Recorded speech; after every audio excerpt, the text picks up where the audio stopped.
me.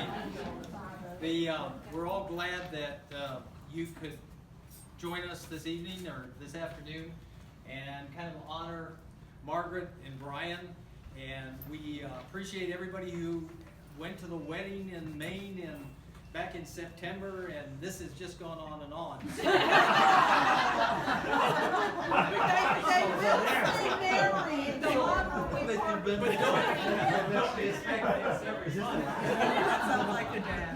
So these two met in at Harvard Law School, and then they found out they had a bunch of interests in common.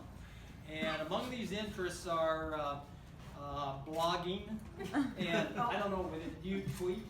He does. You do? Okay. And so they're very interested in fishing and droning. They have a drone and they fly that, and they're all involved with these different things. And gardening, they have a garden plot that they keep up together and so forth.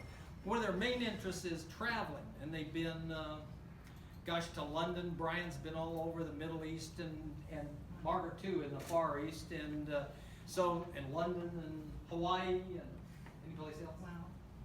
But Route 1, California. Route 1, California.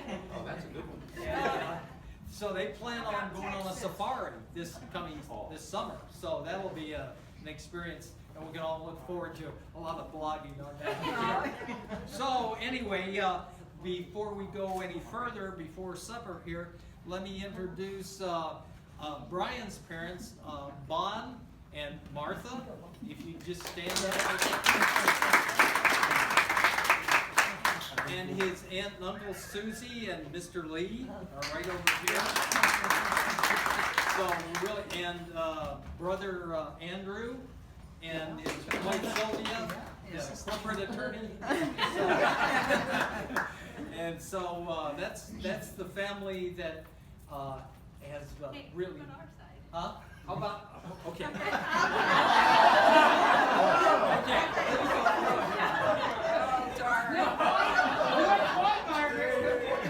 This is Hank, the Continental pilot, retired, and his wife Sandra. My oldest. 53. Yeah.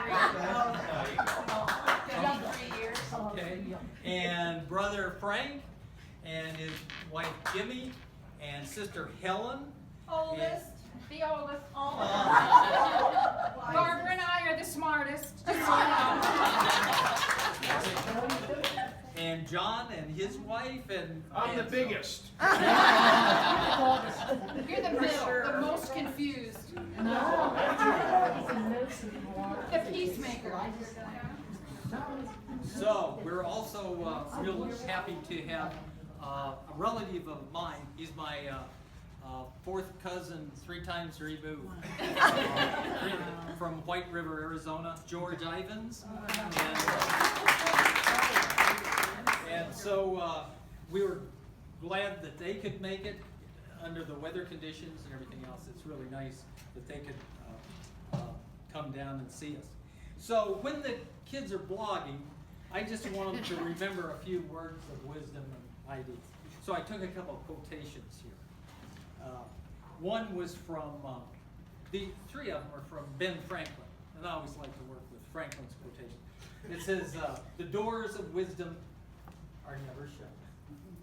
And then he says, one today, of course, is worth 2 tomorrows. And they believe in that philosophy because they're always fishing or traveling or doing something else. And then he said, marriage is the most natural state of happiness for man and woman. And so I thought that was very nice. As they're fishing, they want to remember something that Heraclitus said. No man ever steps twice into the same river. So, good advice for taking advantage of the day. And then this finally from Isaac Walton, a man who wrote The Complete Angler. Okay? It says, oh, the gallant fisher's life. It is the best of any. 'Tis full of pleasure, void of strife, and 'tis beloved by many. So, you can't beat that. We wish you well. Yes. It's wonderful that everybody could share in your journey that's coming up. And I know it's a little hackneyed, but we wish them the best on their journey in life.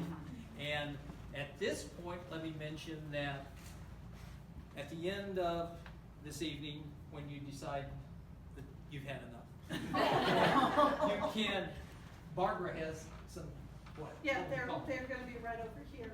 Some little treats that you can pick up, Takeaways. takeaways, and that'll be fine. And then, at this point, I believe, unless someone else has something to say, that Sylvia? that the buffet line is open, and you're gonna kind of lead us where we're supposed to go over here? Okay, and so you're on your own. Yes. Wait, no.